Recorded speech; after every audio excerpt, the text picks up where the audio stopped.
পৃথিৱীৰ ওপৰত যেতিয়া বিভিন্ন অত্যাচাৰ কৰি থাকোঁতে মহাৰাজ পৰীক্ষিত গৈ পালেগে আমি সকলোৱে জানো সেইটো কথা তেতিয়া মহাৰাজ পৰীক্ষিতে কলিক পৰাস্ত কৰি কেইটামান স্থান নিৰ্দিষ্ট কৰি দিলে নহয়নে জৈত খেলে যোৱা ভাষা কৰে মদ্যপান স্ত্ৰী পঞ্চ সোণা গৃহস্থৰ থাকে জৈত এই চাৰি স্থানত দিলো পঞ্চ গয়া দ্বৈত বলি বিশ্বদেৱ পঞ্চ যজ্ঞ যাৰ নাই তাৰ পঞ্চ স্থানত থাকিবি সৰ্বদাই জৈত কৰে শ্ৰৱণ কীৰ্তন কি খবৰ নচাপিবি পাপি হিতু গৃহস্থ ওচৰ প্ৰথম চাওকচোন আমি এতিয়া সুৰাপানটোক আটাইতকৈ বেয়া বুলি কওঁ নহয়নে কিন্তু ইয়াত মহাৰাজ পৰীক্ষিতে কলিক থাকিবলৈ প্ৰথম স্থান ক'ত দিছে বাৰু জৈত খেলে জুৱা পাশা মদ্যপানতকৈ আটাইতকৈ অধোগামী কৰ্ম হৈছে জুৱা পাশা খেলাটো কিন্তু এইটো কথা প্ৰসংগত থাকিহে প্ৰকাশ কৰিছোঁ আপোনালোকে বেলেগকৈ নল'ব কিন্তু আজিকালি যিটো ব্যৱস্থা দিছে বিয়া এখন পাতকচোন অকণমান গ্ৰাম্য কথালৈও গুচি গৈছোঁ দেই বিয়া এখন পাতক সেইডোখৰত হৈছে দুজনে এইডোখৰতে তাচপাত খেলিবলৈ দিয়ে আমিও গাঁৱত থকা মানুহ দেখিছোঁ নিজৰ মিতি কুটুমতো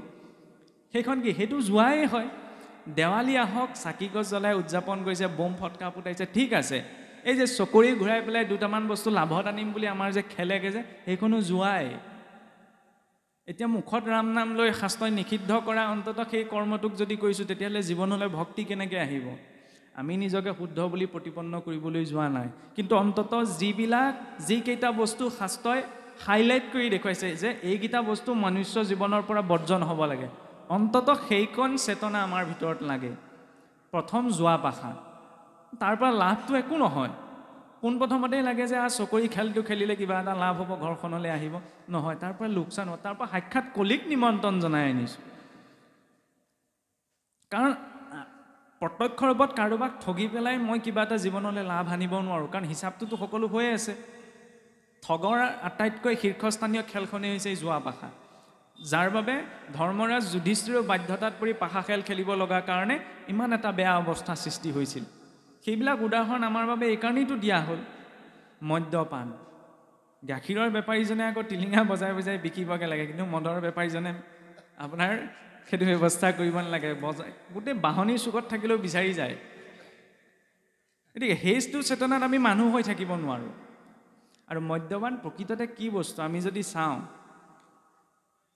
যিটো আমি চোৱা বুলি কওঁ উচিষ্ট মানে ভাতখিনি খাই পেলাই দিয়া তাত যদি ওচৰত মানুহ এজন থাকিলে আমি গাটো ধুবলৈ কওঁ নাই চোৱা জেগা চুই আহিলে বা চোৱা জেগা গছকি আহিলে উচিষ্ট য'ত অৱশিষ্ট পেলোৱা হৈছে সুৰা কেনেকৈ নিৰ্মাণ সেই অৱশিষ্টৰ পৰা এইটো গেলি যোৱাৰ পাছত নিষ্কাশন কৰি নহয়নে এতিয়া আমাৰ অসমীয়াত শব্দ এটা আছে শুনিবলৈ বেয়া অপৰাধ নধৰিব চোৱা খোৱা তেতিয়াহ'লে কোন যিজনে সুৰা পান কৰে তাতকৈ আৰু বেলেগ আটাইতকৈ বেয়া চোৱা খোৱা কি থাকিব পাৰে সেইটোতো আটাইতকৈ গেলি যোৱা বস্তু আৰু ঈশ্বৰে এইখিনি এচিড আমাক খোৱা বস্তুখিনি হজম কৰিলে পেটটোত ভৰাই দিছে আমি এইটো কোৱা নাই কোনে কি নাখায় কি নাখায় তাত আমি লেকচাৰ দিব বিচৰা নাই কিন্তু শাস্ত্ৰীয় দৃষ্টিৰে প্ৰাসংগিকতা আহিছে কাৰণে প্ৰকাশ কৰিব বিচাৰিছে মানুহ হয় সেইকাৰণে মানুহৰ দৰে জীয়াই থাকিব লাগিব অন্ততঃ এইকেইটা বস্তুত মহাৰাজ পৰীক্ষিতেতো ভাবি চিন্তি এইকেইটা স্থান দিছিলে সেইকাৰণে জুৱা পাশা মদ্যপান পৰস্ত্ৰী সংগ ৰাৱণেও সীতাক হৰণ কৰি নিছিল কিন্তু কাহানিও সীতাক বলাৎকাৰ কৰা নাছিল বৰ ডাঙৰ কথা ৰাৱণেতো সীতাক মোহিত হৈ পেলাই হৰণ কৰি নিছিল কিন্তু কাহানিও সীতাক জোৰ জবৰদস্তি স্পৰ্শ কৰা নাছিল তাৰ বিপৰীতে আজিকালি সমাজবিলাকত দেশকালে যিবিলাক ঘটনা ঘটি থৈ গ'ল সেইবিলাক আমি প্ৰত্যক্ষ ৰূপত উচ্চাৰণো কৰিব নোৱাৰোঁ মানুহৰ মাজতেইতো হৈছে গতিকে তেনেকুৱা এটা পৰ্যায় যাতে নহয়গৈ বৰ্তমান যি হ'ল আৰু তাৰ বাবে আচলতে এই ধাৰাটো লাগে আৰু লাইটটো কি হয় এই কথাখিনি বাৰে বাৰে ৰিপিট কৰি থকা এইকাৰণেই আমাৰ মাজত প্ৰয়োজন আমি যে ধৰাই থাকিব লাগে নহ'লে আমি কিছুমান কথা পাহৰি যাওঁ অভ্যাস নাথাকিলে সকলো কথা পাহৰি যাওঁ নে সেইকাৰণে কথা একেখিনিয়ে এইখিনি কথা আপুনিও আগতে বহুবাৰ শুনিছে এইটো প্ৰথম শুনা নাই খালি প্ৰত্যেকজন ব্যক্তিয়ে কোৱাৰ যিটো ধৰণ সেইটোহে বেলেগ হয় সকলোৱেতো একেখিনি কথাই কৈ আছে আজি যদি ব্যাখ্যা কৰিবলৈ আপোনাকো বহি দিয়া হয় শুনি পেলাই আপুনি এইকেইটা কথাই ক'ব কথা একেখিনিয়ে গতিকে সেই একেখিনি কথা বাৰে বাৰে ৰিপিট কৰি থকা এইকাৰণে প্ৰয়োজন যাতে কোনোবাখিনিত আমাৰ অন্তৰত ক্ৰিয়া কৰে আপোনাৰ খবৰ ক্ৰিয়া কৰিছে কিন্তু ঘৰলৈ গৈ যেতিয়া আমি দেখিম মোৰ কাষৰ ঘৰত বা মিতিৰ কুটুমত এনেকুৱা কিছুমান পৰিৱেশ পৰিস্থিতি যাতে তেওঁক আমি ক'ব পাৰোঁ তাৰপিছত যদি নুশুনে তেতিয়াহ'লে আৰু উপায় নাই কিন্তু অন্ততঃ আমি ক'ব পাৰোঁ চিন্তা কৰিব পাৰোঁ সেইটো আমাৰ ওপৰত ঈশ্বৰে দিছে য'ত অবাবত প্ৰাণী হিংসা হ'ব বিনা উদ্দেশ্যকত মই যদি মোৰ পৰিয়ালটো সুখ শান্তি আশা কৰোঁ তেতিয়াহ'লে অন্য জীৱ এটাকো কষ্ট নিদিব লাগিব, সেইটো দৰ্শন। মাছ মাংস খালে পিছত আমি জম পুৰিলে যাম, ৰৌৰৱ নৰকত পৰিম, এইখিনি নেদেখা সময়ৰ কথা নহয়নে? আমি প্ৰত্যক্ষ ৰূপত দেখা নাই, সেইখিনি অকণমান ব্ৰেকেটৰ ভিতৰত ৰাখি থৈছোঁ। কিন্তু অন্ততঃ মানুহৰ ৰূপত আমি এইটো চিন্তা কৰিব যে মোৰ ভোজনৰ বাবে অন্য জীৱ এটা যাতে হিংসা নহয়। দৰ্শন সেইটোৱেই, তাত একো সাংঘাতিক যুক্তি তৰ্ক কৰিবলগীয়া নাই। প্ৰটিন ভিটামিন বোলে কমি যাব নহয়, এই গঁড়টোৱে হাতীটোৱেনো কি খায়, সেই বুলি ঘাঁহ খাবলৈ আমি কোৱা নাই। প্ৰটিন ভিটামিনৰ বাবে যিখিনি উৎস ভগৱন্তই প্ৰকৃতিত আমাৰ বাবে উপলব্ধ কৰিছে, তাৰ পৰা পৰ্যাপ্ত প্ৰটিন ভিটামিন আমি সতেজ বস্তুখিনিৰ পৰা পাব পাৰোঁ। আৰু সেই সাত্বিক দ্ৰব্যখিনি খালেহে মনটো সাত্বিক হ'ব। মন সাত্বিক হ'লে ইন্দ্ৰিয়ৰ প্ৰবৃত্তিবিলাকো সাত্বিক হ'ব। সেইকাৰণে আমাৰ ভোজনত শুদ্ধতাটো লাগে। প্ৰসাদ মানে কেৱল কেঁচা বুট মগুকেইটাই নহয় নহয়, আমি দৈনন্দিন ঘৰখনত যি খাইছোঁ তাতো সাত্বিকতাটো লাগিব। সেইখিনি শুদ্ধ সাত্বিক হ'লেহে আমাৰ সেই শুদ্ধ সাত্বিক খাদ্য বস্তু বা দ্ৰব্য বস্তুৱে মনটো সাত্বিক কৰাত সহায় কৰিব। সেইকাৰণে অবাবত যাতে প্ৰাণী হিংসা নহয়, নহয়নে?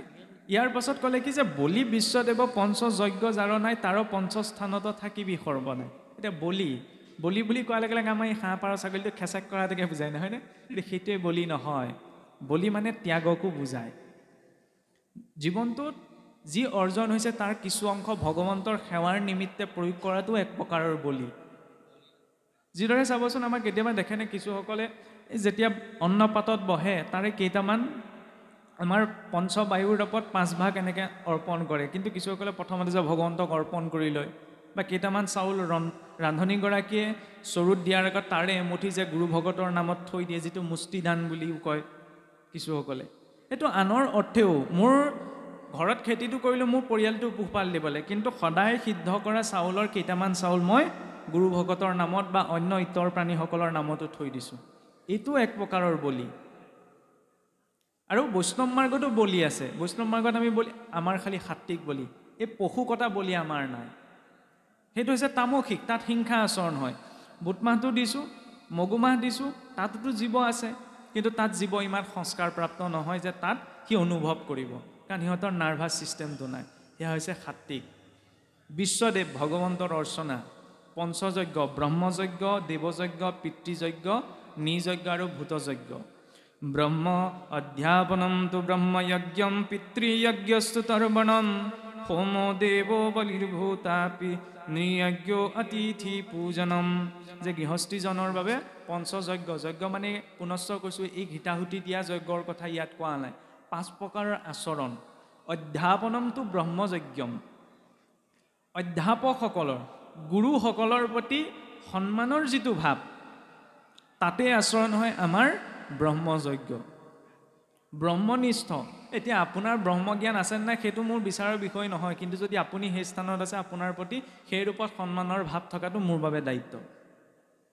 কাৰণ মই যদি কিবা অধৰ্ম কৰ্ম, তাৰ ফলটো মই পাম, আপুনি নাপায়।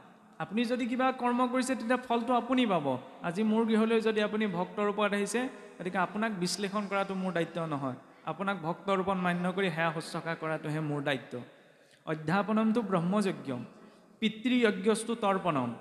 পিতৃ জীৱিত কালত পিতৃ মাতৃৰ প্ৰতি যি সেৱা শুশ্ৰূষা, আৰু পিতৃ পৰলোক গমন কৰাৰ পাছত শাস্ত্ৰীয় বিহিত অনুসাৰে যি কৰ্ম কৰাৰ বিধান আছে, তাৰ জৰিয়তে আচৰণ হয় পিতৃযজ্ঞ। এনেকুৱা এটাও চিন্তা আছে নহয়, বোলে মৰা গৰুৱে বোলে যিদৰে গাখীৰ নিদিয়ে, বোলে মৰা মৃতকৰ অৰ্থে দি শ্ৰাদ্ধ পিণ্ডাদি কৰিলে বোলে কেনেকৈ পাব। এতিয়া কথা হ'ল কি, অন্য জীৱই ঊৰ্ধ্বদৈহিক গতি কৰিব নালাগে, কিন্তু মনুষ্যই লাগে। আৰু অন্য জীৱ এটা যদি মৃত হয়, তেতিয়াহ'লে আমি চুচৰাই নি গাত এটা পুতি থওঁগৈ, অন্ত্যেষ্টি সংস্কাৰ নকৰোঁ। কিন্তু মানুহ এজন মৰিলে আমি সেইটো কৰিব নোৱাৰোঁ নহয়। সেইকাৰণে এই দুটা তুলনা কৰাটো কিন্তু ভুল হয়। মৃত গাইজনীয়ে কেতিয়াও গাখীৰ দিব নোৱাৰে, কিন্তু যিজনে শৰীৰটো, যিজন মৃত ব্যক্তি ইয়াত শৰীৰটো এৰি থ'ল, তেওঁ ঊৰ্ধ্বদৈহিক যাত্ৰা কৰিব লাগিব, অন্য জীৱই নালাগে। তাৰ বাবে সাধন কি, ইয়াত পুত্ৰই যি দিব তাৰ জৰিয়তেহে পাব, কাৰণ তেওঁতো স্থূল শৰীৰটো ইয়াতে এৰি থৈ গ'ল। সেইবাবে শাস্ত্ৰীয় বিহিত অনুসাৰে পিতৃকৰ্ম কৰাটো বৈষ্ণৱজনৰ বাবে এটা দায়িত্ব। ইয়াৰ পাছতে দেৱযজ্ঞ, আমাৰ বাবে ভজনীয় দেৱ হৈছে ভগৱন্ত কৃষ্ণ। পুৱা গধূলা তেওঁৰ উপাসনা কৰাৰ অকণমান ব্যৱস্থাৰ যেতিয়া আচৰণ হয় দেৱযজ্ঞ। নিযজ্ঞ, মানুহে মানুহৰ প্ৰতি যিটো দায়িত্ব। কাষৰ ঘৰতে, সৰু এটা উদাহৰণ দিছোঁ, যেনিবা কাষৰ ঘৰতে কিবা এটা বিপদ হ'ল, তেওঁৰ সৈতে যেনিবা মোৰ মাত বোল নাই কিবা কাৰণত, কিন্তু বিপদটো হোৱাৰ পাছতো যদি মই অহংকাৰত নোযোৱাকৈ থাকোঁ তেতিয়াহ'লে তাত আকৌ মোৰ ভাগৱত ধৰ্মৰ ৰক্ষা নহয়। মই যাব লাগিব, কাৰণ সেইখিনি সময়ত মই নিজৰ জ্ঞানৰ বা ব্যক্তিগত কিবা এটা মনোমালিন্যৰ ভাৱটোক পৰিত্যাগ কৰি মানুহৰ ৰূপত চিনি পাই তেখেতৰ সমীপলৈ যাব লাগিব। এইটো হৈছে ভাগৱতৰ দৰ্শন। তাৰ জৰিয়তে আচৰণ হয় নৃযজ্ঞ, ভূতযজ্ঞ, নৃযজ্ঞ অতিথি পূজনম। অতিথিজন আহিলে আগতে কি হয় চাবচোন, এনেকুৱাটো দিন আছিলে, আমাৰ ককাসকলে পাইছে চাগে, এই যেতিয়া ৰান্ধনীয়ে বোলে ভাত বাঢ়ে, বহাৰ পাছত কোনোবা অতিথি আহিছে নি বোলে পদূলি মূৰলৈ ওলাই চায়। আজি ঠিক ওলোটাটো হৈ পৰিলে, খোৱা সময়ত দৰ্জা মাৰি খায়। কোনোবা খোৱা সময়ত যদি ওলাবলৈহি হয়, ময়ে কওঁ এইটো খোৱা সময়তে ওলালেহিনে। আচলতে চিন্তাটো তেনেকুৱা নহয়। অতিথি এজন যদি আহিছে, গুৰুৱে সেইকাৰণে প্ৰথম আশ্ৰয় প্ৰদান কৰোঁতেই কয় যে অতিথিক যদি বিমুখে পঠায় তেতিয়া অতিথিৰ বা গৃহস্থৰ পুণ্যখিনি বোলে অতিথিয়ে লৈ যায় আৰু অতিথিৰ পাপখিনি গৃহস্থক দি থৈ যায়। এই কথাষাৰ লজিকটো বিচাৰ কৰা আমাৰ দৰকাৰ নাই, কিন্তু দৰ্শনটো বিচাৰ কৰাৰ দৰকাৰ। যে কোনোবা এজন অতিথি আহিছে কিবা এটা প্ৰয়োজনত, তেওঁ শুশ্ৰূষা কৰিব পাৰোঁ নোৱাৰোঁ পিছ কথা, মাতষাৰটো আমি দিব পাৰোঁ, সেইকাৰণে দিয়াৰ প্ৰয়োজন। কিন্তু কেতিয়াবা এনেকুৱা হয়, আজিকালি ল'ৰা ছোৱালীৰ মাজত দেখা যায়, আগতে ধৰি লওক অতিথি এজন আহিলে সকলোৱে মাত এষাৰ দিয়েহি। আজিকালি মোবাইলটোৰ পৰা এনেকুৱা হৈ গ'ল, ওচৰতে সন্মুখতে বহি থাকিব, ভাল বেয়া সুধিবলৈও সময় নাই। তেনেকুৱা পৰিস্থিতি যাতে সৃষ্টি নহয় সেইকাৰণে জনাটো প্ৰয়োজন যে মনুষ্যৰ বাবে আচৰণীয় এই 5 প্ৰকাৰৰ আচৰণবিধি আছে। ভূতযজ্ঞ, সমস্ত প্ৰাণীৰ প্ৰতি দয়া। গতিকে যাৰ এই 5 প্ৰকাৰৰ আচৰণবিধি নাই, তেওঁ বোলে পাচুস্থানত কলিৰ নিবাস, তেওঁ বিদ্যাস্থানতো কলি প্ৰৱেশ কৰিব, অধ্যাপকৰ প্ৰতি সন্মান নথকাৰ বাবে। তেওঁ পিতৃস্থানতো কলি প্ৰৱেশ কৰিব, তেওঁ দেৱস্থানতো কলি প্ৰৱেশ কৰিব। কেনেকৈ প্ৰৱেশ কৰিব? কাৰণ নাস্তিক বুলি কাক কোৱা হয়? ভগৱন্তক নামানো বুলি কোৱা যেন নাস্তিক নহয়। ভগৱন্তক মই আছে বুলি কৈছোঁ, ঠিক আছে, কিন্তু আছে বুলি কৈ মানিব পাৰিছোঁনে?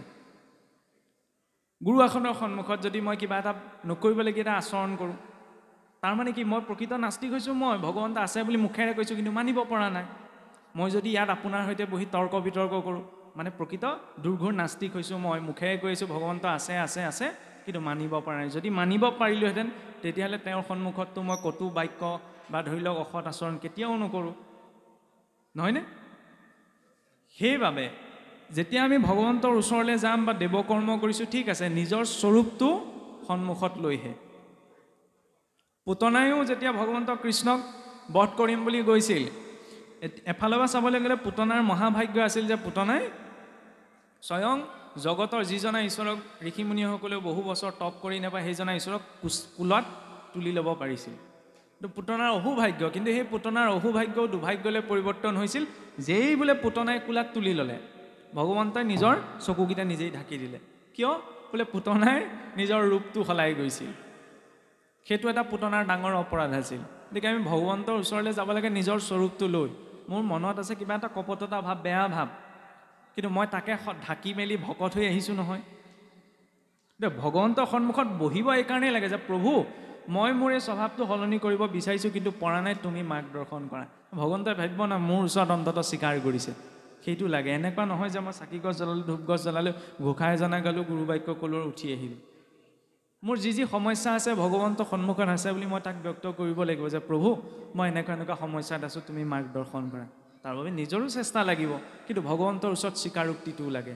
সেইকাৰণে নিজৰ স্বৰূপটো, যদি নিজৰ স্বৰূপটো ঢাকি যাওঁ তেতিয়া কিন্তু তাত সেই দেৱস্থানতো কলিহে প্ৰৱেশ কৰিব। যদি প্ৰাণীৰ প্ৰতি দয়া নাথাকে তেতিয়া সেই দয়াৰ ক্ষেত্ৰতো কলি প্ৰৱেশ কৰিব।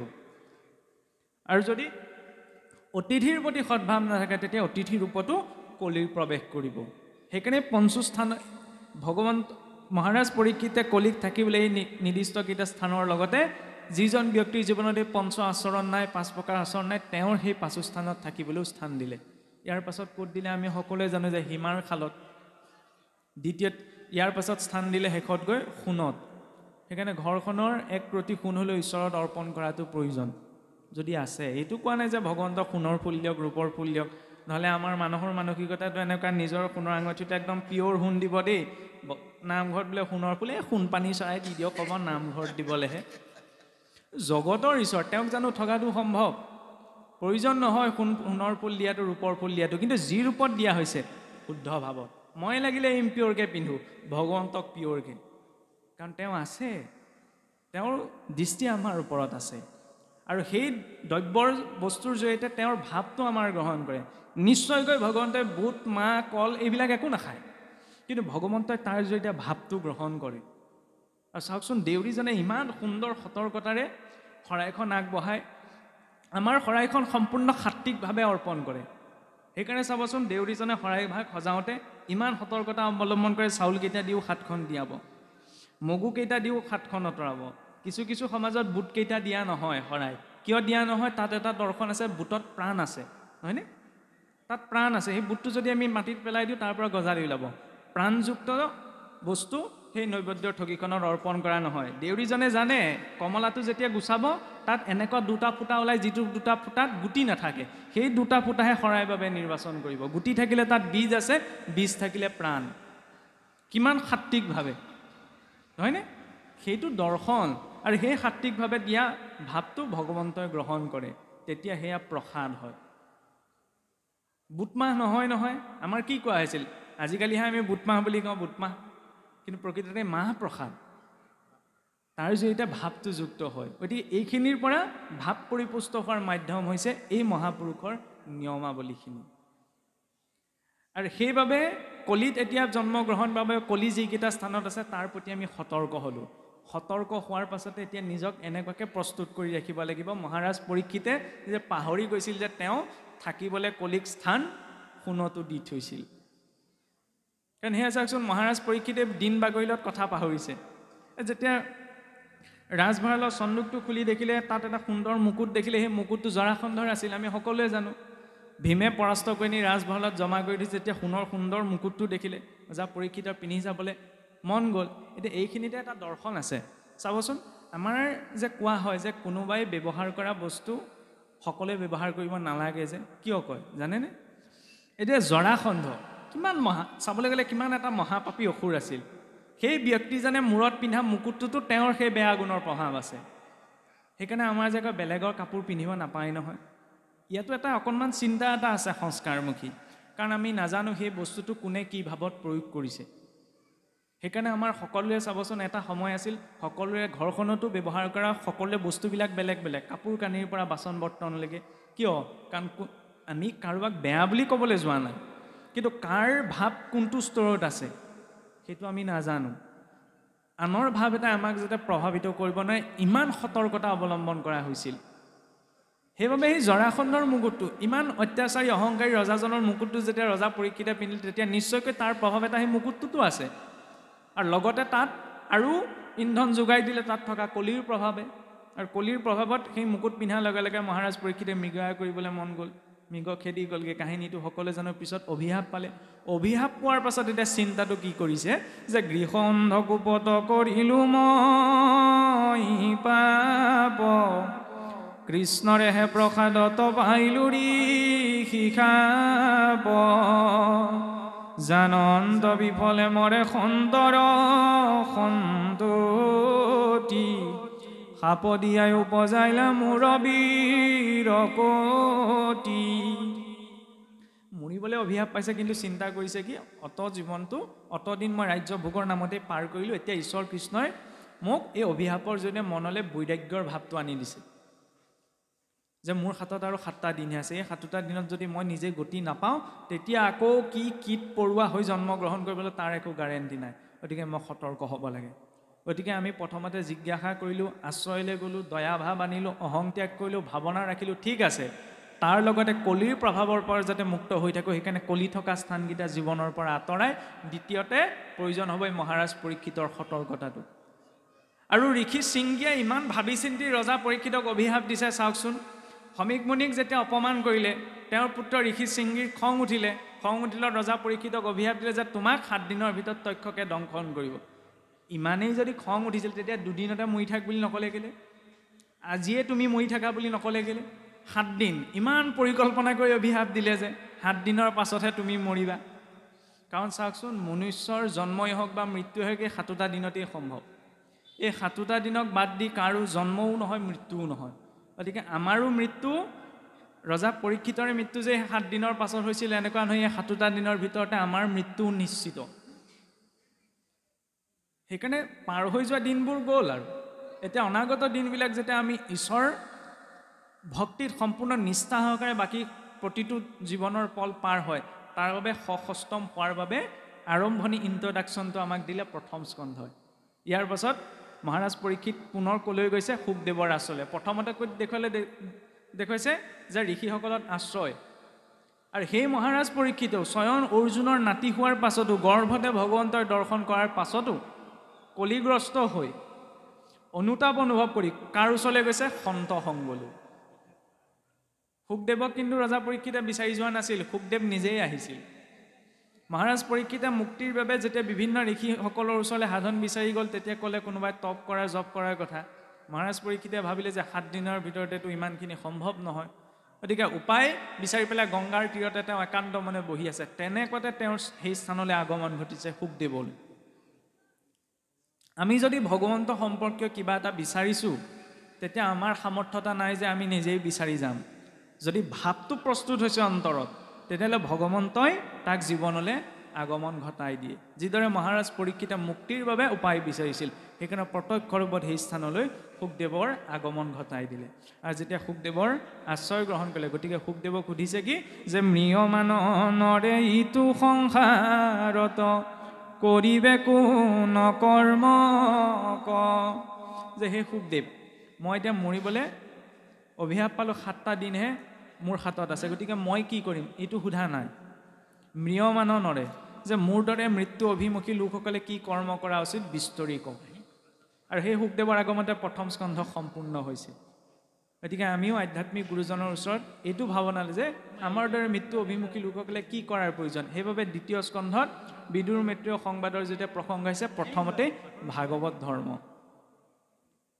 যি ভাগৱত ধৰ্ম পূৰ্বতে বোলে খতাংগ নামৰ এজন ৰজা আছিল, তেওঁ দুই দণ্ড মানে 1 মিনিটৰো অৰ্ধাংশ, ইমানকণ সময়ত সমৰ্পণ ভাৱত ঈশ্বৰক চিন্তা কৰি শৰীৰ এৰাৰ কাৰণেই বোলে তেওঁ পৰম গতি প্ৰাপ্ত কৰিছিল।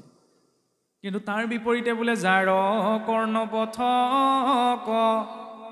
নগৈল দামোদৰ, পশুটো অধমহিতো অজ্ঞানী বৰ্বৰ, অৱজ্ঞাৰ স্থলিহিত কুকুৰ সদৃশ, বিস্তাভুঞ্জি কৰে যেন শুকৰে সৰিষ, ওতে যেন কন্তক চুবায়াতি মৰে, গাধে ভাৰ পায়া মনে আনন্দ ককৰে, হৰি কথা শ্ৰৱণত ৰতি নাই যাৰ, এহি চাৰি গোটা পশু পতন্তৰ।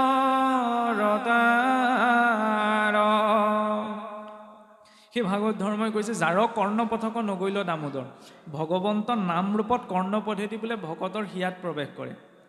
ইয়াৰ জৰিয়তে ভগৱন্তৰ নাম ৰূপত হিয়াত প্ৰৱেশ কৰিব লাগিব। আৰু হিয়াত প্ৰৱেশ কৰিছেনে নাই কৰা সেইটো আমি নিজকেতো চাব পাৰোঁ। কথা প্ৰসংগত ওলাই যায়, উজুতিটো খাওঁতে খুন্দাটো খাওঁতে মুখৰ পৰা কি ওলাইছে, গাঁৱলীয়া শব্দ এটা যদি ওলাইছে তেতিয়াহ'লে জানিব লাগে, আৰু তেতিয়াহ'লে ঈশ্বৰৰ প্ৰতি ভাৱ ভক্তি জড়িত হোৱা নাই। কাৰণ ইয়াত নাম থাকিলেহে মুখেৰে নাম ওলাব, যদি ইয়াত নাম নাই তেতিয়াহ'লে মুখেৰে নাম কেনেকৈ ওলাব। এইটো সৎসংগৰ প্ৰভাৱ। ইয়াত নোলোৱাজনৰ মুখৰ পৰাও ভগৱন্তৰ নাম ওলাব, কিন্তু বিপদৰ সময়ত উজুতিটো খাওঁতে খুন্দাটো খাওঁতে সেইখিনি সময়ত ভগৱন্তৰ নামটো স্মৰণ হৈছে নে নাই হোৱা। আৰু নামটো স্মৰণ হোৱাৰ লগতে তেওঁৰ ৰূপটোও চিন্তা কৰাৰ প্ৰয়োজন। এতিয়া কৃষ্ণ বিষ্ণ বুলি কৈ আছোঁ, কৃষ্ণ বুলি যদি কৃষ্ণৰ ৰূপটোনো কেনেকুৱা, নহয়নে? বিয়াখন বোলে ক'ৰবালৈ গ'লে এনেকুৱা হয়, কোনোবাই বোলে একদম ভাল চোলা এটা পিন্ধি আহিছে, একদম চকুটো তালে যায়, বা ধুনীয়া লাগিছে দেই চোলাটো। কোনোবাই দামী চেইন এডাল পিন্ধি আহিছে, দামী ঘড়ী এটা পিন্ধিছে, চকুটো তালে যায়, ঠিক আছে, কোনো দুখ নাই। ভগৱন্তইনো কি কি পিন্ধি আছে সেইটোলৈ আমাৰ দৃষ্টিটো গৈছেনে নাই যোৱা। সেইবাবে মহাপুৰুষে কি ধ্যান দিলে, ভগৱন্তৰ অৰুণ চৰণৰ পৰা ধ্বজ বজ যাব অংকুশ পংকজ, এই পঞ্চচিহ্নযুক্ত অৰুণ চৰণৰ পৰা ক্ৰমাৎ আগবাঢ়ি বোলে একদম কিৰীটিলৈকে, শিৰৰ মুকুটটোলৈকে, পুনৰ মুকুটটোৰ পৰা চৰণলৈকে ভগৱন্তৰ ৰূপটো চিন্তা কৰিব লাগে। ভগৱন্ত এলা পেচা নহয়, 32 প্ৰকাৰৰ অলংকাৰেই পিন্ধে। সেই 32 অলংকাৰো নিৰ্দিষ্ট নিৰ্ণয় আছে। কৃষ্ণ কৃষ্ণ বুলি আমি কৈ আছোঁ, এতিয়া শব্দটোতেই থাকিলে নহ'ব, কৃষ্ণৰ ৰূপটোলৈও যাব লাগিব, তেতিয়াহে কৃষ্ণৰ চিন্তন হ'ব। কৃষ্ণ বুলি ক'লে আমি সাধাৰণতে কিবা বাঁহী বজাই থকা এজন আৰু ঈশ্বৰ পুৰুষ, কিন্তু সেয়াই কৃষ্ণৰ সম্পূৰ্ণ অভিব্যক্তি নহয় নহয়। ভগৱন্তৰ সম্পূৰ্ণ শ্ৰীঅংগত কি কি বস্ত্ৰ পৰিধান কৰিছে, তেওঁৰ মুখত থকা সেই হাঁহিটোলৈকে তাৰ একোটা আধ্যাত্মিক নিৰ্ণয় আছে। গুৰুৰ ওচৰলৈ গ'লে গুৰুৱে সকলো বুজাই দিয়ে, সেই ৰূপটো দৰকাৰ। প্ৰথমতে সেইকাৰণে আমি অপৰাধযুক্ত হৈ নাম লওঁ, মানে আমি নাজানো যে নাম কেনেদৰে ল'ব লাগে ইত্যাদি ইত্যাদি যিখিনি যাৱতীয় কথা। দ্বিতীয়তে আমি অপৰাধ শূন্য হৈ নাম ল'বলৈ হ'লে ভগৱন্তৰ নামৰ সৈতে ৰূপটো দৰকাৰ। এই ৰূপটো আহিলেহে সেই বিপদৰ সময়ত ভগৱন্তৰ স্বৰূপটো কৃষ্ণ বুলি কোৱাৰ লগে লগে চকুৰ আগলৈ স্বৰূপটো ভাহি আহিব। কিন্তু মই মুখেৰে কৃষ্ণ বুলি কৈ যদি ল'ৰাটোলৈ মনত পৰে, তেতিয়াহ'লে কেনেকৈ তাৰ পৰা গতি শুদ্ধ হ'ব জানো? যে ইয়ং ইয়ং ভাৱ স্মৰে নিত্যম তজ্জন দেৱ কলেবৰম তং তমেৱতী কুন্তেয় সদা তদ ভাৱ ভাবিত। অন্তিম সময়ত যাক উচ্চাৰণ কৰি মৰে সেই বুলি কোৱা হোৱা নাই, যাক চিন্তা কৰি শৰীৰ এৰে সেই অনুৰূপতেই জীৱই গতি পায়। মুখেৰে মই কৃষ্ণ বুলি কৈছোঁ, ঠিক আছে, সেই ভগৱন্তৰ নামৰ, কিন্তু কৃষ্ণ শব্দটিৰ লগতে ভগৱন্তৰ ৰূপটোতো আহিব লাগিব। আৰু সেই ৰূপটো চিন্তা যদি আমি এইটো সময়ৰ পৰা অভ্যাস নকৰোঁ, তেতিয়া অন্তিম সময়ত কেৱল কৃষ্ণ বুলি কৈ দিলে তেওঁৰ ৰূপটো অহাটো সংসাৰ আটাইতকৈ টান কাম। মানুহে যদি বিচাৰে বোলে ব্ৰহ্মপদতো অধিষ্ঠিত হ'বগৈ পাৰে নিজৰ পুণ্য বলেৰে, কিন্তু সংসাৰ আটাইতকৈ ডাঙৰ টান কামটো হৈছে কি, অন্তিম সময়ত ঈশ্বৰক চিন্তা কৰাটো বৰ টান কাম। আমি নিজে ক'বও নোৱাৰোঁ যে আমি ইমানখিনি চৰ্চা কৰিছোঁ ঈশ্বৰক চিন্তা কৰি শৰীৰ এৰিম। সেইকাৰণে ঈশ্বৰৰ ওচৰত মাত্ৰ আমি এটা ভাৱনাই ৰাখিব পাৰোঁ যে প্ৰভু, তোমাৰ যে গুণনাম লৈছোঁ, লোৱা সময়কণ, তোমাক চিন্তা কৰা সময়কণ যাতে কায় মন বাক্য তিনিটা বস্তু তোমাতেই থাকে। আৰু মই নিজৰ কৰ্ম অনুসাৰে যি গতিয়ে নাপাওঁ কিয়, তোমাৰ স্মৰণৰ পৰা যাতে মই বিলগ্ন নহওঁ, তেতিয়া ভগৱন্তৰ দয়া উপজিব। কিন্তু যদি চতুৰতাটো কৰোঁ, তেতিয়াহ'লে ভগৱন্তই আপোনাৰ মোৰ লগত যদি চতুৰতা কৰিবলৈ হ'লে, তেতিয়াহ'লে ভাবি থাকোঁতেই জীৱনটো গুচি যাব। সেইবাবে কোৱা হৈছে ভগৱন্তৰ নাম কৰ্ণপথেদি আমাৰ হৃদয়ত প্ৰৱেশ কৰিব লাগিব, তেতিয়াহে কৃষ্ণ সূৰ্য উদিত হ'ব, নহয়নে? তেতিয়াহে নাম ধৰ্ম বিদিত হ'ব। কৃষ্ণ সূৰ্য পূবতো নহয় পশ্চিমতো নহয়, হৃদয়ত হ'ব। এই মনৰূপী মথুৰাত হৰি কথা মথিব লাগিব, তেতিয়াহ'লে হৰি ব্যক্ত হ'ব। কিন্তু ইয়াত যদি মথন সম্ভৱ নহয়, তেতিয়ালৈকে ভগৱন্ত বস্তু বিদিত নহয়। আৰু যাৰ অন্তৰত সেই ভাৱনা সৃষ্টি হোৱা নাই, তাক কাৰ লগত তুলনা কৰিছে? অৱজ্ঞাৰ স্থলী সিটো কুকুৰ সদৃশ। কুকুৰটোক আৰু কোনোবাই পোহনীয়াকৈ সাধাৰণ স্তৰটো অৱজ্ঞা কৰে ন জীৱ হিচাপত। কুকুৰটোৰ প্ৰতি অসন্মানৰ কথা কোৱা নাই, কিন্তু কুকুৰটোক সাধাৰণ মানসিকতাত যেনেকৈ কুকুৰ বুলি ক'লে এই য'ত ত'ত যি টি ভ্ৰমি আহিছে, আমি ঘৰটো সহজতে বাহিৰত ঘূৰি ফুৰা কুকুৰটোক সোমাবলৈ নিদিওঁ, নহয়নে? যিদৰে সেই কুকুৰটোৰ প্ৰতি ভাৱনা মানুহৰ আছে। শুৱে বিষ্ঠা ভুঞ্জিয়া শুকৰো হস্তপুষ্ট। গাহৰিওচোন বিষ্ঠা খাই পেলাই একদম পূৰা শকতাৱত হয়, সেইবুলি আমি গাহৰিটোক প্ৰশংসা কৰোঁ জানো?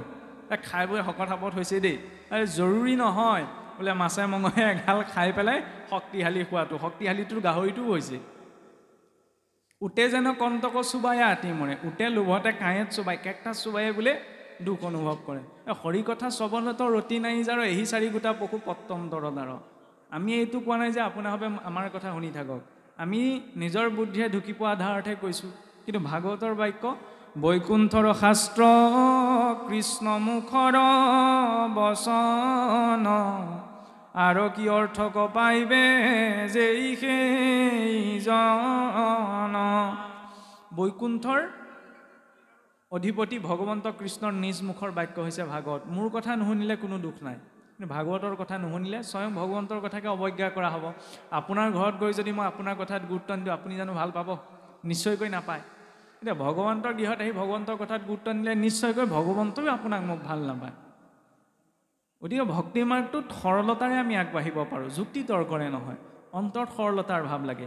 ইয়াৰ পাছতে প্ৰসংগ হৈছে বিদুৰ মৈত্ৰেয় সংবাদৰ, য'ত মহৰ্ষি মৈত্ৰেয়ই, ব্যাসদেৱৰ শিষ্য মহৰ্ষি মৈত্ৰেয়ই বিদুৰক ভগৱন্তৰ গুণলীলাৰ কথা বৰ্ণনা কৰিছে। এতিয়া ভগৱন্তৰ 5 প্ৰকাৰৰ অৱতাৰ আছে: অংশ অৱতাৰ, অংশাংশ অৱতাৰ, আৱেশ অৱতাৰ, অংশ অৱতাৰ, অংশাংশ অৱতাৰ, আৱেশ অৱতাৰ আৰু পূৰ্ণ অৱতাৰ আৰু পৰিপূৰ্ণতম অৱতাৰ। এই 5 প্ৰকাৰৰ অৱতাৰৰ ভিতৰত অংশ অৱতাৰ হৈছে মৎস্য আদি কৰি শৰীৰ অংশ অৱতাৰসকল। মৎস্য কুৰ্ম ইত্যাদি হৈছে ভগৱন্তৰ অংশ অৱতাৰ, অংশাংশ অৱতাৰ। প্ৰদ্যুম্ন অনিৰুদ্ধ ইত্যাদি হৈছে ভগৱন্তৰ অংশাংশ অৱতাৰ। আবেশ অৱতাৰ, কপিল দেৱ, ঋষভদেৱ ইত্যাদি হৈছে যিসকল যোগমাৰ্গ প্ৰৱৰ্তনৰ বাবে আহিছে, তেওঁলোক হৈছে আবেশ অৱতাৰ। পূৰ্ণ অৱতাৰ, ভগৱান ৰামচন্দ্ৰ হৈছে পূৰ্ণ অৱতাৰ, আৰু পৰিপূৰ্ণতম অৱতাৰ হৈছে ভগৱন্ত কৃষ্ণ। আমি যদিও পূৰ্ণ কৃষ্ণ ভগৱন্ত বুলি কওঁ, কিন্তু কৃষ্ণৰ স্বৰূপ হৈছে পৰিপূৰ্ণতম অভিব্যক্তি। এই বাকী 4 প্ৰকাৰৰ যি অৱতাৰ আছে, এই 4 অৱতাৰ নিৰ্দিষ্ট সময়ত অহাৰ পাছত ভগৱন্তৰ ব্ৰহ্মজ্যোতিতে লয় প্ৰাপ্ত হয়, আৰু ভক্তজনৰ আস্থা যদি সেই নিৰ্দিষ্ট ৰূপটোত জড়িত হয়, তেতিয়াহ'লে ঈশ্বৰৰ ব্ৰহ্মজ্যোতিত প্ৰকাশমান সেই অৱতাৰসকলৰ স্ব যিবিলাক লোক আছে, সেই লোকবিলাক প্ৰাপ্ত কৰে। কিন্তু গোলোক বৈকুণ্ঠ, সপ্ত বৈকুণ্ঠৰ ঊৰ্ধত যিখন বৈকুণ্ঠ আছে, শ্বেতবিলাক, শান্তনুবিলাক, কনকদন্তবিলাক, পংকজবিলাক, সনাতনবিলাক গোলোক, সেই গোলোকৰ নিবাসী ভগৱন্ত কৃষ্ণ হৈছে ভগৱন্তৰ পৰিপূৰ্ণতম অভিব্যক্তি, যি আৰ্হি আমাৰ নামঘৰ স্থাপন কৰা হয় সপ্ত বৈকুণ্ঠৰ আৰ্হি ৰূপত। বৈকুণ্ঠৰ 7টি ভাগৰ আৰ্হিতে আমাৰ এই আসন ভাগ প্ৰতিষ্ঠা কৰা হয়, আৰু সেই পৰিপূৰ্ণতম অভিব্যক্তি ভগৱন্ত কৃষ্ণ হৈছে পূৰ্ণস্বৰূপ সৰ্বেশ্বৰ। সেইবাবে তেওঁৰ স্বৰূপটো 3টা ৰূপত প্ৰকাশ কৰা হৈছে। সৎ চিত আনন্দ, যেতিয়া কোনো নাছিল তেওঁ তেতিয়াও আছে, আজি আপুনি মই আছোঁ তেওঁ এতিয়াও আছে, যেতিয়া আপুনি মই নাথাকিম তেওঁ তেতিয়াও থাকিব। চিত, জীৱ যিহেতু অপূৰ্ণ, সেইকাৰণে এই শৰীৰৰ ওপৰত মায়া আৰু কালৰ প্ৰভাৱ আছে, কিন্তু ভগৱন্তৰ দিব্য শৰীৰত মায়া আৰু কালৰ প্ৰভাৱ নাই। ভগৱন্তক ভাৱে পুৰাণ পুৰুষ বুলি কোৱা হয়। অনাদি কালৰ পৰা আছে যদিও তেওঁ শৰীৰত বয়সৰ প্ৰভাৱ নাই। কেতিয়াও ভগৱন্তক বৃদ্ধ ৰূপত শাস্ত্ৰত বৰ্ণনা কৰা হোৱা নাই, এজন নৱ যৌৱন প্ৰাপ্ত যুৱকৰ বা ব্যক্তিত্বৰ ৰূপত। কিয়? কাৰণ সেই দিব্য শৰীৰত স্থান কাল মায়াৰ কোনো প্ৰভাৱ নাই, সেইবাবে তেওঁ চিত। আনন্দ, এই জীৱৰ শৰীৰতো আনন্দৰ এক অংশ আছে, সেইকাৰণে আমি জীৱনত যিমানবিলাক কাম নকৰোঁ কিয়, সকলো কামৰ অন্তঃকৰণত আমাৰ উদ্দেশ্যটো কি? আনন্দ অনুভৱ কৰা, সুখ অনুভৱ কৰাটো। আনন্দ কিয় লাগে? কাৰণ আমি হৈছোঁ ফিৰিঙতিসমূহ, জুইকুৰা হৈছে ভগৱন্ত কৃষ্ণ, গতিকে জুইকুৰাৰ প্ৰকৃতি এই জীৱদেহতো আছে। আৰু এই জীৱই যেতিয়ালৈকে সেই পৰিপূৰ্ণতম ভগৱন্ত কৃষ্ণক নাপায়গৈ, তেতিয়ালৈকে সংসাৰত কাহানিও তৃপ্ত হ'ব নোৱাৰে। গোটেই পৃথিৱীৰ ধন সম্পদ দি দিলেও কোনেও ক'ব নোৱাৰে যে মই আৰু তৃপ্ত হৈ গ'লোঁ, মোক আৰু একো নালাগে। শাৰীৰিক স্তৰত হ'লেও কিবা এটা প্ৰয়োজন থাকিবগৈ, কাৰণ সংসাৰত এনেকুৱা কোনো মাধ্যম নাই যি পূৰ্ণ সুখৰ অনুভৱ কৰাব পাৰে। তাৰ বিপৰীতে ভগৱন্তৰ নামে কিন্তু পাৰে। সেইকাৰণে নামতিজনে একে নামকে গাই থাকিলেও, একে ভাগৱত পঢ়ি থাকিলেও কোনেও ক'ব নোৱাৰে যে একেখিনিকে শুনি শুনি আমনি লাগিছে বুলি। তাৰ বিপৰীতে যিমান ভাৱপূৰ্ণভাৱে তেওঁ নামষাৰ লয় বা নামষাৰ কীৰ্তন কৰে, বুজি নাপাওঁ কি লাগিলে, মনত আনন্দ বৃদ্ধি পায়। তাৰ বিপৰীতে মানুহৰ নাম গাই থাকিলে তাত কিন্তু আনন্দ অনুভৱ নকৰে। এতিয়া সেই 2য় স্কন্ধৰ শেষৰ ফালে ভাগৱতৰ 10টি লক্ষণ বৰ্ণনা হৈছে। সৰ্গ আৰু বিসৰ্গ। সৰ্গ হৈছে ভগৱন্তৰ বৈকৃত সৃষ্টি, অৰ্থাৎ ভগৱন্তই কিদৰে এই সংসাৰখনত তত্ত্বসমূহ ৰচনা কৰিলে। আৰু বিসৰ্গ হৈছে ব্ৰহ্মাদেৱৰ প্ৰাকৃত সৃষ্টি, ব্ৰহ্মাদেৱে কিদৰে প্ৰজা সৃষ্টি কৰিলে। আৰু এই 2 লক্ষণৰে বৰ্ণনাৰ জৰিয়তে আৰম্ভ হৈছে ভাগৱতৰ 3য় স্কন্ধ। সম্পূৰ্ণ 33টি অধ্যায়, 2টি খণ্ড। প্ৰথম অংশ হৈছে অনাদি পাতন, য'ত ঈশ্বৰৰ বৈকৃত সৃষ্টি, তত্ত্বসমূহৰ সৃষ্টিৰ বৰ্ণনা আগবাঢ়িছে। আৰু দ্বিতীয়টি অংশ হৈছে কপিল চৰিত, য'ত ভগৱন্ত প্ৰত্যক্ষ আদেশত ব্ৰহ্মাদেৱে কিদৰে প্ৰজা সৃষ্টি কৰিছিল তাৰ আধাৰত কপিল প্ৰভুৰ চৰিত্ৰ প্ৰকাশ পাইছে। এতিয়া ভগৱন্তৰ প্ৰত্যক্ষ আদেশত যেতিয়া ব্ৰহ্মাদেৱে এই 14 ভুৱন ৰচনা কৰিলে, 14 ভুৱন ৰচনা কৰাৰ পাছত ভগৱন্তই ব্ৰহ্মাদেৱক আদেশ দিলে যে হে প্ৰজাপতি, তুমি এতিয়া সংসাৰ ধৰ্ম ৰক্ষাৰ অৰ্থে প্ৰজা সৃষ্টি কৰা, অৰ্থাৎ জীৱসকলক জীৱৰ শৰীৰ সৃষ্টি কৰা। আৰু এই জীৱৰ শৰীৰ সৃষ্টি কৰিবলৈ ব্ৰহ্মাদেৱক যেতিয়া আদেশ দিলে, তেতিয়া ব্ৰহ্মাদেৱে পোনপ্ৰথমতে সংকল্প কৰাৰ মাত্ৰকে, কাৰণ এনেকুৱা এটা প্ৰশ্ন কেতিয়াবা হয় যে ব্ৰহ্মাদেৱৰ পৰাই 9জন প্ৰজাপতিৰ সৃষ্টি হৈছিল। এতিয়া ব্ৰহ্মাদেৱেতো তেতিয়া বিয়া পতা নাছিল, তেতিয়াহ'লে বোলে 9জন প্ৰজাপতি কেনেকৈ সৃষ্টি হ'ল? তাৰ উত্তৰ হৈছে কি, যে দিব্য লোকসমূহত সংকল্পৰ জৰিয়তে সকলো কৰ্ম হয়।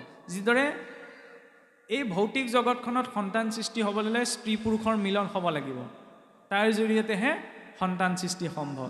কিন্তু ঊৰ্ধ্ব লোকসমূহত সেইটো নহয়। ঊৰ্ধ্ব লোকসমূহত শৰীৰৰ সেই বাধ্যবাধকতা নাই, সংকল্পৰ জৰিয়তে। যিদৰে ভগৱন্ত নাৰায়ণেও সৃষ্টি ৰচনা কৰিছে সংকল্পৰ জৰিয়তে, মানুহৰ জীৱনতো আমি চাব পাৰোঁ কিবা এটা কাম কৰাৰ আগমুহূৰ্তত আমি মনতে ভাবোঁ পৰিকল্পনা কৰোঁ নহয়নে অনুষ্ঠানটোতো পতাৰ আগমুহূৰ্তত ৰাইজে গোট খাই প্ৰথমতে মানসিকভাৱে এটা ৰূপ কল্পনা কৰিলে সংকল্প ল'লে তাৰ পাছতহে কৰ্মলৈ আগবাঢ়িছে কিন্তু দিব্য লোকসমূহত সংকল্প মাত্ৰকে কৰ্ম হয় আৰু সেই সংকল্প মাত্ৰকে পোনপ্ৰথমতে ব্ৰহ্মাদেৱে প্ৰজা সৃষ্টি কৰোঁতে তেওঁৰ পৰা সৃষ্টি হৈছিল পঞ্চপৰ্ব অবিদ্যা তম মোহ তামিশ্ৰ মহামোহ আৰু অন্ধতামিশ্ৰ যেতিয়া পঞ্চপৰ্ব অবিদ্যা সৃষ্টি হোৱা দেখিলে তেতিয়া ব্ৰহ্মাদেৱে ভাবিলে যে ঈশ্বৰে মোক ভাল সৃষ্টি কৰিবলৈহে দিছিলে কিন্তু মই সংকল্পৰ জৰিয়তেচোন পাঁচ প্ৰকাৰ অবিদ্যাহে সৃষ্টি কৰিবলৈ গতিকে পঞ্চপৰ্ব অবিদ্যাক বাদ দিলে ইয়াৰ পাছতে তেওঁ বৈৰাগ্য ভাৱত স্থিত হৈ সংকল্পৰ জৰিয়তে সৃষ্টি কৰাৰ বাবে তেওঁৰ পৰা সৃষ্টি হ'ল চাৰিজন কুমাৰ চতুৰ কুমাৰ চাৰি সিদ্ধ নহয়নে আৰু সেই চাৰি কুমাৰক সৃষ্টি কৰাৰ পাছত যেতিয়া প্ৰজাপতি ব্ৰহ্মাদেৱে আদেশ দিলে যে হে পুত্ৰসকল ঈশ্বৰৰ আজ্ঞা পালন কৰি তোমালোকে গৃহস্থী আশ্ৰমত প্ৰবৃত্ত হোৱা কিন্তু সত্ত্বগুণত বৈৰাগ্য ভাৱত সংকল্পিত হৈ সৃষ্টি হোৱা বাবে সেই চাৰি কুমাৰ সম্পূৰ্ণ উদাস ভাৱত নিজৰ স্বভাৱ পৰিপুষ্ট কৰি ব্ৰহ্মাদেৱৰ আগত ক'লে যে হে পিতৃ যে আমি বৈৰাগ ভাৱত জন্ম হৈছোঁ সংসাৰ ধৰ্ম পালনত আমাৰ কোনো লিপ্সা নাই গতিকে আমি গৃহস্থী আশ্ৰমত প্ৰৱেশ নকৰি নিত্য নিৰন্তৰ ভগৱন্তৰ নিৰ্মল গুণযশেই কীৰ্তন কৰি থাকিম গতিকে তাৰ বাবেই তুমি আদেশ প্ৰদান কৰা গতিকে পুত্ৰৰ সেই বৈৰাগ্য ভাৱ দেখি পুনশ্চ ব্ৰহ্মাদেৱে যেতিয়া সংকল্প কৰিলে ইতিমধ্যেই পূৰ্বপলয়ৰ ঘটনা অনুক্ৰমে ব্ৰহ্মাদেৱৰ মনৰ পৰাই মানস ৰূপত স্থিত হোৱা নাৰদদেৱে প্ৰকট হৈছিল তৃতীয় ৰূপত আৰু তেতিয়া সেই নাৰদদেৱক প্ৰজাপতি ব্ৰহ্মাদেৱে কৈছিল যে হে নাৰদ তুমি গৃহস্থী আশ্ৰমত প্ৰবৃত্ত হ'ব তেতিয়া নাৰদদেৱে ক'লে যে পিতা মোৰ সংসাৰ ধৰ্মত কোনো লিপ্সা নাই গতিকে মই সংসাৰ ধৰ্মত প্ৰবৃত্ত হ'ব নোৱাৰোঁ গতিকে নাৰদদেৱৰ সেই মনোভাৱ কম দেখি পেলাই চতুৰ্থবাৰৰ বাবে ব্ৰহ্মাদেৱে পুনৰ সংকল্প কৰি 9জন প্ৰজাপতিক সৃষ্টি কৰিছিল অত্ৰি পুলহ পুলস্ত ক্ৰতু মৰিচি অংগিৰাকে প্ৰমুখ কৰি 9জন ঋষি আৰু সেই ঋষি 9জনক সৃষ্টি কৰি ব্ৰহ্মাদেৱে যেতিয়া প্ৰজা সৃষ্টিৰ বাবে উপদেশ দিছিল যে হে নৱ প্ৰজাপতি তোমালোকে সংসাৰ ধৰ্ম ৰক্ষা কৰিলে 14 ভুৱনত প্ৰজা বিস্তাৰ কৰা তেতিয়া তেওঁলোকে বাৰে বাৰে সংকল্প কৰিছিল যদিও সংসাৰলৈ আহি প্ৰজা সৃষ্টি হোৱা নাছিল আৰু তেতিয়া দেখিলে ব্ৰহ্মাদেৱে যে 9জন প্ৰজাপতি সৃষ্টি কৰি তেওঁলোকক সংসাৰ ধৰ্মৰ প্ৰবৃত্ত হ'বলৈ সংসাৰলৈ পঠিওৱাৰ পাছতো সৃষ্টি কিয় আগবঢ়া নাই তেতিয়া ব্ৰহ্মাদেৱে চিন্তা কৰি দেখুৱালে যে তেওঁ ইতিমধ্যে সৃষ্টিৰ বাবে স্ত্ৰী তত্ত্বটো ব্যক্ত কৰা নাছিলে আৰু এই ভৌতিক জগতখনত যেতিয়ালৈকে স্ত্ৰী পুৰুষ সমপৰ্যায়লৈ নাহে তেতিয়ালৈকে সৃষ্টি ধৰ্ম ৰক্ষাটো সম্ভৱ নহয় আৰু তেতিয়া ব্ৰহ্মাদেৱে বোলে সংকল্প কৰি তেওঁ ছায়াৰ পৰাই ঋষি কদৰ্মক সৃষ্টি কৰিছিল আৰু নিজৰ মনটোক মানসিকভাৱে দুভাগ কৰি প্ৰথম স্বয়ম্ভুৱ মনু আৰু তেওঁৰ বাওঁ অংশৰ পৰা সোঁ অংশৰ পৰা স্বয়ম্ভুৱ মনু আৰু বাওঁ অংশৰ পৰা দেৱী শতৰূপাক উৎপন্ন কৰিছিল সেইবাবে মনুষ্যৰ আদি পিতা বুলি কোৱা হয় স্বয়ম্ভুৱ মনুক মনু উৎপন্নাতিথি মনুষ্য আমি মনুষ্য বুলি কিয় কওঁ কাৰণ মনুৰ সন্তানসকলক মনুষ্য বুলি কোৱা হয় আৰু সেই স্বয়ম্ভুৱ মনুৰ আৰু দেৱী শতৰূপাৰ 3গৰাকী কন্যা সন্তান জন্ম হৈছিল আকুতি প্ৰসূতি দেৱসূতি আকুতিক বিয়া দিছিল ৰুচি প্ৰজাপতিলৈ প্ৰসূতিক দিছিল দক্ষ প্ৰজাপতিলৈ আৰু এই আই দেৱসূতিক দিছিল ঋষি কদৰ্মলৈ ঋষি কদৰ্মকো যেতিয়া ব্ৰহ্মাদেৱে প্ৰজা সৃষ্টিৰ বাবে উপদেশ দিছিল তেতিয়া সেই ঋষি কদৰ্মই পোনপ্ৰথমতে বৈৰাগ্য ভাৱত প্ৰজা সৃষ্টি নকৰোঁ বুলি সংকল্প প্ৰকাশ কৰিছিল যদিও বাৰে বাৰে কৰা প্ৰজাপিতা ব্ৰহ্মাৰ অনুৰোধত তেওঁ সংসাৰ ধৰ্মত প্ৰবৃত্ত হ'বলৈ মান্তি হ'ল আৰু তাৰ অনুক্ৰমে তেওঁ পোনপ্ৰথমতে আগবাঢ়িছে ঈশ্বৰৰ উপাসনালৈ এতিয়া চাওকচোন আমাৰ অসমীয়া সমাজতো এইটো ধাৰণা আছে যে যেতিয়া বিয়াৰ যা যোগাৰ হয় আমাৰ আধ্যাত্মিক পৰম্পৰা এটা ৰক্ষা কৰি তামোল পাণ পেলোৱা ইত্যাদি এনেকুৱা এটা ধাৰেৰে আগবঢ়া হয় গতিকে এইটো পৰম্পৰা পোনপ্ৰথমতে গুৰু ভকতক জনোৱা ঈশ্বৰক জনোৱা এই পৰম্পৰাটো সৌ সিদিনাৰ পুৰণি পৰম্পৰা নহয় সেই স্বয়ম্ভুৱ মনুৰ কালৰ পৰা এই পৰম্পৰা চলি আহিছে যেতিয়া ঋষি কদৰ্মক ব্ৰহ্মাদেৱে সংসাৰ ধৰ্মত প্ৰবৃত্ত হ'বলৈ উপদেশ দিছিল তেতিয়া ঋষি কদৰ্মই পোনপ্ৰথমতেই ছোৱালী চাবলৈ যোৱা নাই পোনপ্ৰথমতেই কৈছে ঈশ্বৰৰ ওচৰলৈ উপাসনালৈ। আৰু যাই হওক সেইখিনি ক্ষেত্ৰত আমি পৰৱৰ্তী অংশত আগবাঢ়ি যাম। এতিয়া অকণ পাঠ আগবাঢ়িবলৈ সাজু হৈছে। কৃষ্ণ।